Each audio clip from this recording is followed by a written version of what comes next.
Olá! Na aula de hoje nós iremos iniciar a unidade 2 do programa da nossa disciplina de Materiais de Construção Civil 1, que vai tratar sobre as propriedades dos materiais. Na unidade 1 nós falamos sobre uma parte introdutória e como é importante nós selecionarmos bem os materiais que nós vamos utilizar na construção civil, seja os materiais relacionados à instalação hidrossanitária, instalação elétrica, a parte de estruturas de concreto, a parte de alvenaria, né, a parte de esquadrias, tá? Nós devemos selecionar de forma correta para que a nossa edificação ela tenha um bom desempenho de qualidade e siga as regras e diretrizes da norma 15575, que é a norma de desempenho. Então, dos pontos que eu abordei na aula 1 é que a extrema para você fazer uma boa escolha vai depender da sua experiência como profissional, dos seus conhecimentos técnicos, tá? Do custo daquele material, da disponibilidade dele na cidade, mas principalmente das propriedades dos materiais para que ele consiga desempenhar suas funções. Então, aqui nessa aula de hoje, vamos dividir essa unidade em duas aulas. Nós vamos falar sobre todas as propriedades inerentes aos materiais, que é importante nós, como engenheiros civis, sabermos, que é a parte das propriedades físicas, elétricas e térmicas. Física-mecânicas, elétricas e térmicas. Então, as propriedades físicas e mecânicas dos materiais, vamos iniciar por elas, tá? As propriedades dos materiais, ela diz respeito ao tipo e à intensidade que aquele material vai dar de resposta se ele for, se for aplicado nele um estímulo específico, tá? Então, esses materiais, eles têm propriedades que nós devemos checar que vão ser muito úteis na engenharia, tá? Porque a gente vai definir qual é o tipo de aplicação que aquele material vai ter na construção civil. Então, as propriedades dos materiais, principalmente as propriedades físicas, dependem da homogeneidade do material. Se o material ele apresenta para uma dada propriedade uma igualdade nas três dimensões, nas dimensões x, y e z, que a gente chama de material isotrópico, ou se ele, aquela propriedade, ela apresenta uma igualdade apenas em uma das direções, tá? Que é a grande maioria dos materiais, que a gente chama de material anisotrópico. Então, um exemplo de material que aquela propriedade só responde em uma direção é a resistência mecânica das madeiras, tá? A resistência mecânica da madeira ela depende principalmente do sentido de orientação das fibras. Na direção paralela às fibras, a resistência ela tem de ser maior, e na direção transversal perpendicular, essa resistência tem de ser menor. Então, aqui a gente exemplifica o exemplo da madeira, né? Aqui a madeira ela é sujeita ao ensaio de compressão paralela às fibras. Você tem uma tendência de encurtar as células da madeira, uma compressão, tá certo? Perpendicular às fibras no eixo longitudinal e uma compressão inclinada. Então, os valores da resistência em cada peça dessa, a gente nota que a compressão normal, no sentido em direção às fibras, elas são 0,25 dos valores apresentados se você fizer uma compressão paralela. A compressão normal é aquela compressão perpendicular, a paralela vai dar uma resistência maior. Massa específica é outra propriedade física. Massa específica, nós vamos utilizar muito esse conceito de massa específica quando nós vamos trabalhar com agregados, miúdo e graúdo, e que essa massa específica ela vai ser considerada no dimensionamento de traço de argamassa e no dimensionamento de traço do concreto. Então, a massa específica, o que ela é? Ela é a massa dividida por volume. Ela pode ser expressa em quilos por metro cúbico, gramas por centímetro cúbico ou quilo por decímetro cúbico. Massa específica versus densidade, né? Qual é a diferença entre as duas? A massa específica é o quociente entre a massa e o volume de material, é uma propriedade de uma substância. E a densidade, embora seja massa sobre volume, a massa específica é a propriedade do objeto, tá? A densidade é uma propriedade do objeto. Então, aqui tem alguns materiais com suas massas específicas em gramas por centímetros cúbicos, né? Os metais, polímeros, cerâmicas, tá? Aí os metais, aqui está representado por lítio, potássio, ouro, tungstênio, alguns polímeros, que é o estireno, que é muito utilizado, a cerâmica, tá? Aí tem um exemplo, isso aqui foi tirado do livro do Callister, tá? Ou o livro do Isaia também, né? Que na parte do que é o livro de Bracon também tem essa mesma tabela. O quadro, né? Que ela está fechada nas laterais, não seria um quadro. A porosidade, a porosidade ela é importante porque ela vai indicar o grau de absorção de água do material. Quanto mais poroso mais for o material, menos resistente ele será. Então, a porosidade será o quê? O volume total menos o volume sem vazios, dividido pelo volume total vezes 100. Quanto maior for essa porosidade, mais ele vai absorver água, menos resistente vai ser. E que é muito importante essa porosidade quando nós formos considerar argamassas e concreto, porque a durabilidade e a resistência de uma argamassa de concreto, ela cai, tá, com a quantidade de água absorvida. Tá? Então, ele influencia as propriedades como resistência mecânica, permeabilidade e condutibilidade térmica. A absorção, né, que é a propriedade do material absorver e reter a água. A absorção do material é calculada pela massa daquele material encharcado de água, que a gente chama de massa saturada, menos a massa daquele material seco em estufa, dividido pela massa seca vezes 100. Vamos agora falar sobre as propriedades elétricas. As propriedades elétricas, a primeira que nós temos que observar é a resistividade elétrica, ou seja, é a resistência daquele material de passar a corrente elétrica. A resistividade é a resistência do material através da corrente elétrica dividido, multiplicado pela área da seção transversal, tá? Dividido pela distância entre dois pontos da medida da voltagem. Então, aqui a gente tem a resistividade elétrica de alguns materiais, também do livro do Carlos do Isaiah, do Ibracon. Para as principais, a gente nota que a resistividade elétrica ela é menor nos metais, tá certo? E essa dificuldade de passar energia elétrica ela é maior nos polímeros, né? Eles são isolantes, polímeros, enquanto que os metais são condutores de energia elétrica. Aí aqui a gente tem também com relação ao concreto, tá? A resistividade do concreto. E aí essa resistividade do concreto ela vai influenciar na corrosão das armaduras. Quanto menor for a resistividade, maior a probabilidade de corrosão da armadura.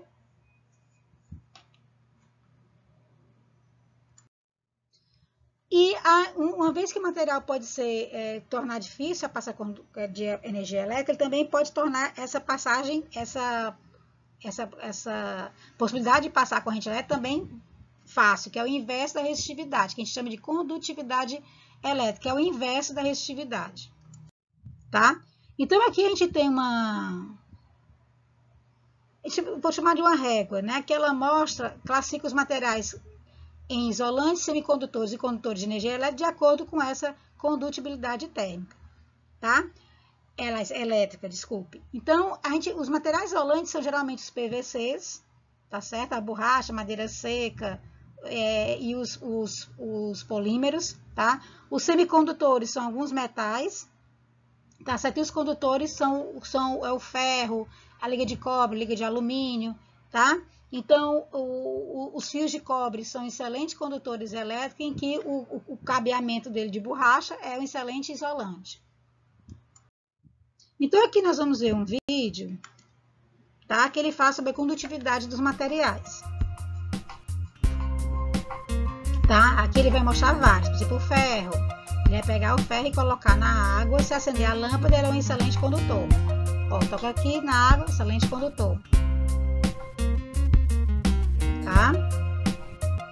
Vamos ver agora o alumínio, que é uma liga metálica. Também vai acender a lâmpada. É também condutor de energia elétrica. Vamos ver agora o cobre, que é outra liga metálica. Também é um bom condutor.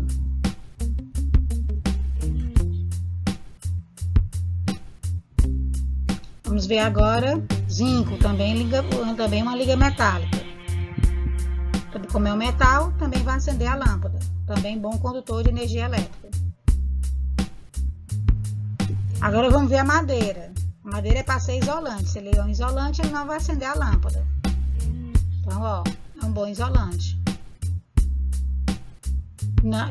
Tem uma alta resistividade. Plástico também, que é o polímero, né? Também vai ser um isolante. Ele não vai ser um bom condutor. Também não acende a lâmpada.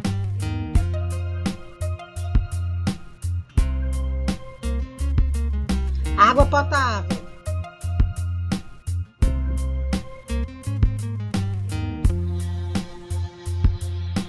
Aqui a água potável é um semicondutor. Água destilada.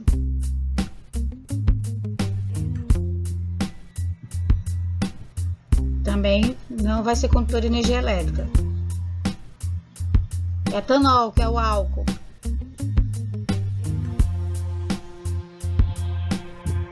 Também não.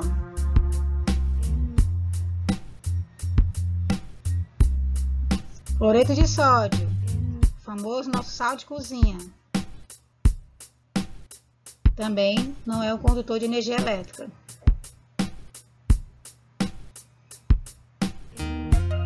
Hidróxido de sódio.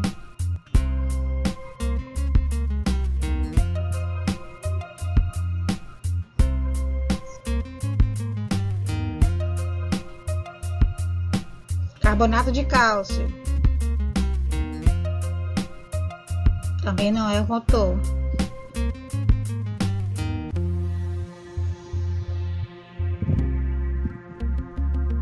Naftalina, que é que a gente utiliza em armário para evitar mofo, né? Também não é o condutor.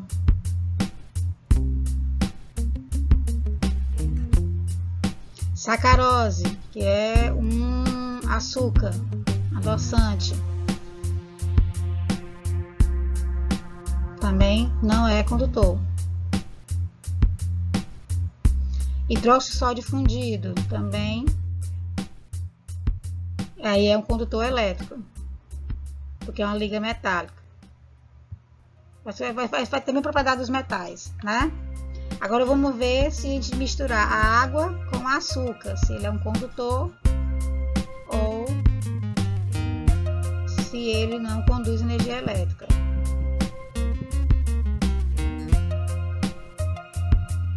Mistura.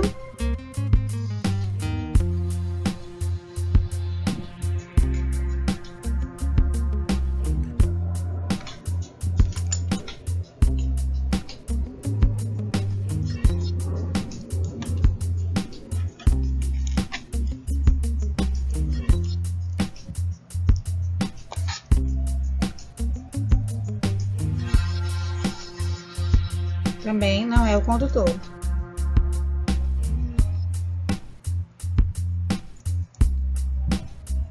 Vamos ver agora cloreto de sódio dissolvido na água.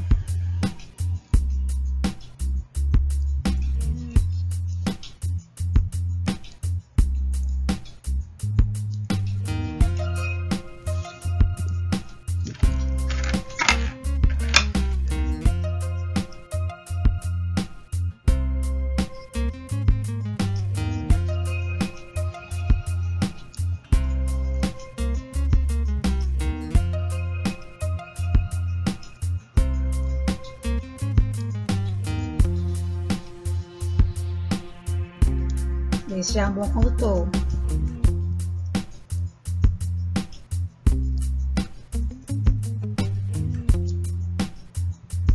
Vamos ver agora hidróxido de sódio aquoso. Também um bom condutor.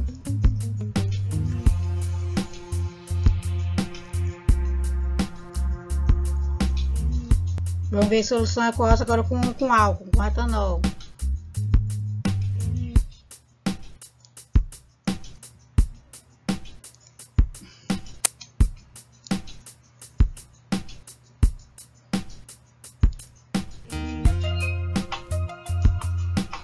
Já não é um bom condutor.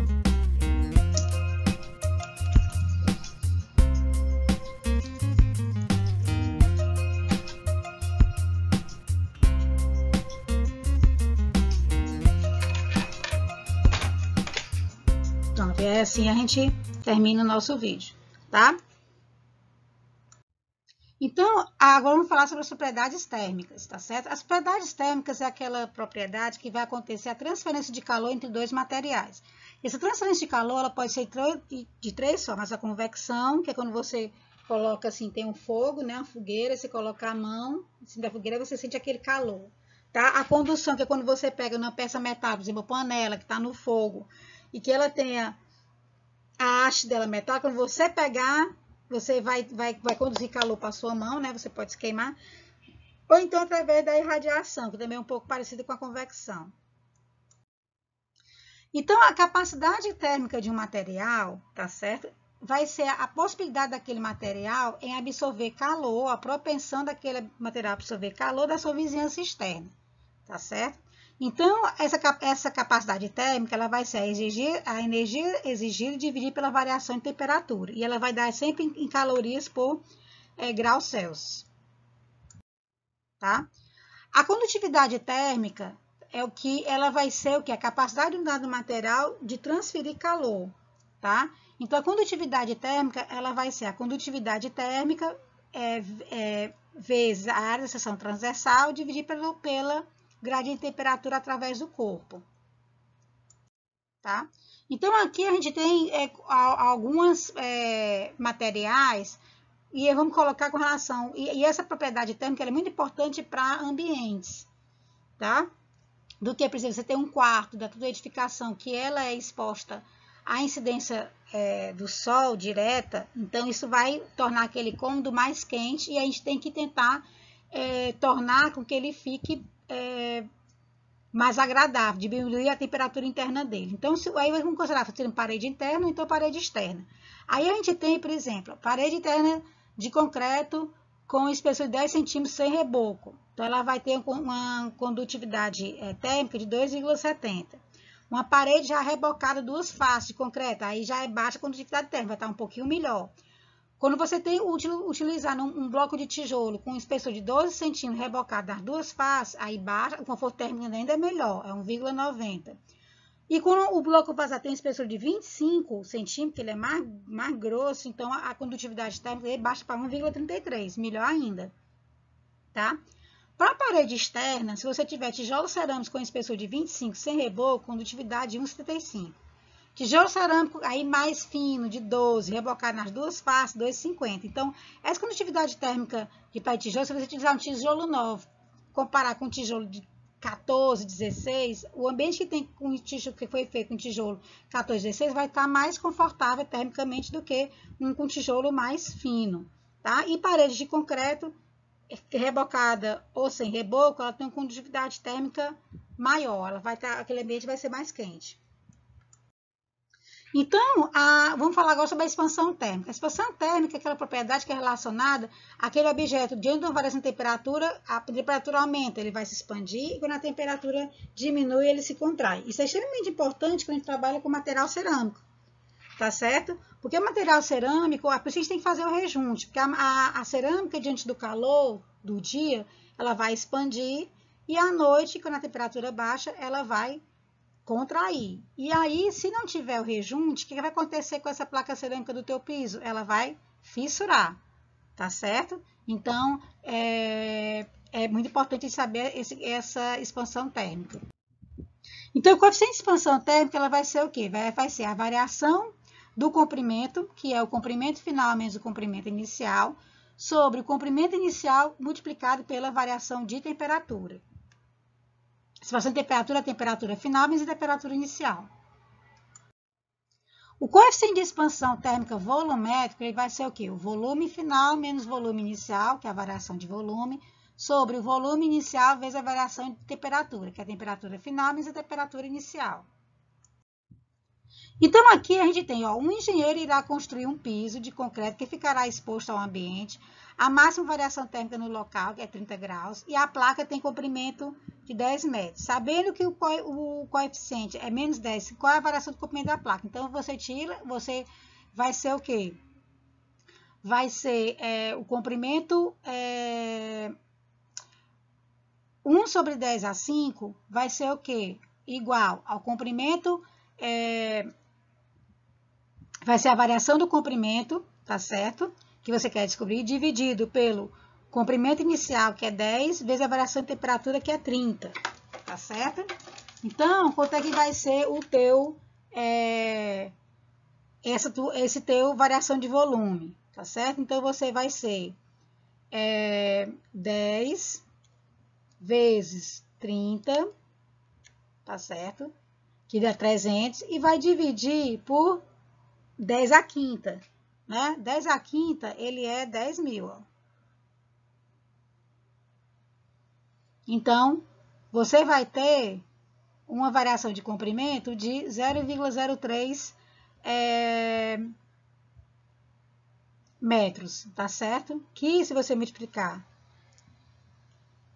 por 100, você vai ter uma variação de 3 centímetros, tá certo? Então, esse é um exercício de propriedade térmica. Vamos agora falar sobre as propriedades mecânicas. Uma das principais propriedades mecânicas importantes com relação a materiais é com relação à resistência mecânica, se esse material for sujeito a forças externas, tá? Que a gente chama de resistência à compressão, tá? Então, a tensão é o quê? A força aplicada dividida pela área da seção transversal, tá? E aí, a unidade de força do Sistema Internacional de Unidades é o Newton. Porém, no Brasil, ele é utilizado o quilograma-força. Então, 1 quilograma-força é igual a 9,80 newtons, tá? E na medida diária, ele normalmente utilizado milímetro quadrado, tá certo? Que é newton por milímetro quadrado, que é o nosso famoso MPa. Então, 1 MPa é 1 newton por milímetro quadrado, que é 0,102 kg-força por milímetro quadrado, que é 10,2 kg-força por centímetro quadrado. Essa é a definição de MPa. E a gente utiliza muito esse MPa para determinar o que? A resistência à compressão. Ou então a resistência à estrutura de concreto de pré. Por exemplo, uma edificação vai ter um FCK de 30 MPa, 40 MPa, tá? É esse exemplo. Então, aqui a gente tem outras propriedades mecânicas, que seria a tração, de você pegar o material e tracionar. Isso é muito importante, que a gente vai ver um ensaio de laboratório, que é a tração da barra de aço. Isso é a compressão, que é a tendência de esmagar o componente. A flexão, que é você fletir o componente, tá certo? O cisalhamento, né, que ele deslizar. E a torção, que é muito importante você saber essa propriedade da torção, porque quando a gente for trabalhar com maçanetas de porta, tá? Que é a força de torção. Elasticidade, tá? A elasticidade, tá certo? É quando você vai em cima da mola, né? Você vai pegar a mola, vai puxar a mola, tá certo? Dizendo a mola perfeita. Você puxa a mola e aí depois, quando você soltar, ela volta ao seu estado inicial, tá certo? Isso aí é um exemplo de quando a tensão para, a deformação cessa, é o exemplo da mola perfeita. E é muito importante saber, para poder nós sabermos o molacidade que nós vamos falar na nossa segunda aula. Então, esquece as referências, bibliográficas que nós utilizamos, sempre falando que o nosso livro base é o livro Materiais de Construção do Falcão Bauer, volume 2, e complementar o livro do Ibracon.